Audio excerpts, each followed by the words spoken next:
Okay, in this video we'll try to create a digital elevation model. To create a digital elevation model, you need a certain type of data. This type of data should include elevation. So here I have the data, so we'll proceed to the process of creating them.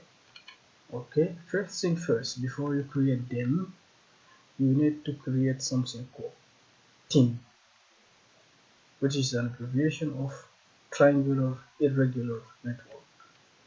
Always we go to the Arc Toolbox, we click Arc Toolbox, then after that we go to 3D Analyst. This tool here is called 3D Analyst. We click on 3D Analyst. After that we go to Data Management. We click on Team, and then we click Create Team. Then we can choose the name of the output, or we can choose the default. In this case I'd like to change the name to simply Team. After that we choose the input feature class. Input feature class is a type of data that contains the elevation. So in this case I'd like to use polyline, which are contour lines. So I think we have a problem here. So we say, for example, Team 1. No, you can change the name until this course is done. Name it, for example, Team number 1. Then you go here, you choose your elevation data. Like in this case I choose polyline, so I have chosen it 2 times, so cancel one of them like this is cross. Then after that, make sure in the height field you have to choose elevation, not shape Z. We choose elevation, and now we click OK. Now the team is being created. It will take a while. Now the team has been created. We close our toolbox, and now we have our team. Afterwards, we will create the digital elevation model. Again, we go back to our toolbox. My computer is a little bit slow, so we close this one that we have opened previously. Again, we are always in the 3D Analyst, but this time, instead of using data management, we will go to conversion. We would like to convert the TIN to raster. So we click here. From TIN, I'd like to create raster, because in the end the digital elevation model is a raster. Input TIN, we have the input TIN, the TIN that we have created previously. We name it TIN number 1.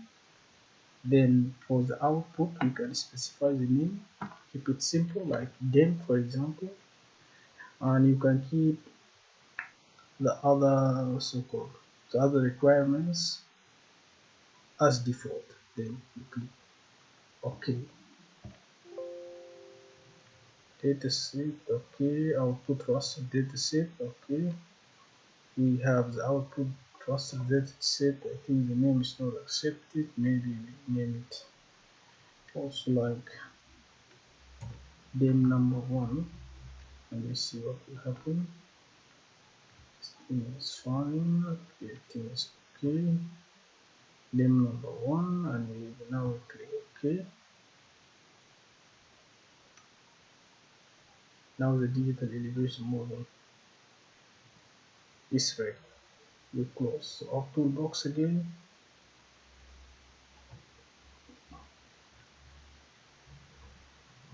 This is our digital elevation model, but as you can see, the visualization is not that good.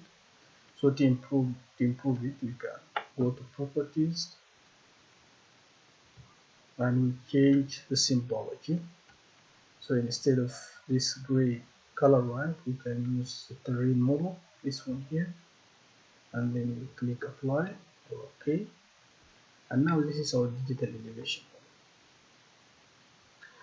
To make the result much more better, you can create something called hillshade. So to create the hillshade, we will go to another tool in the art toolbox, which is called spatial analyst. This one here, spatial analyst. Click on spatial analyst.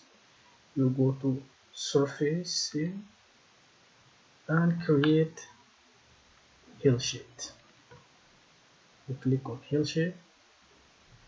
Input raster.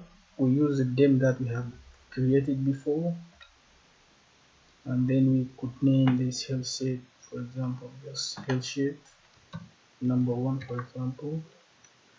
We keep the azimuth and altitude the default. We keep the default results, and then we click OK. So the hillshade is under process. Now the hillshade is ready. What I will do for better visualization, I will move the dim on the top of the hillshade, and then I will go and change the transparency of my dim.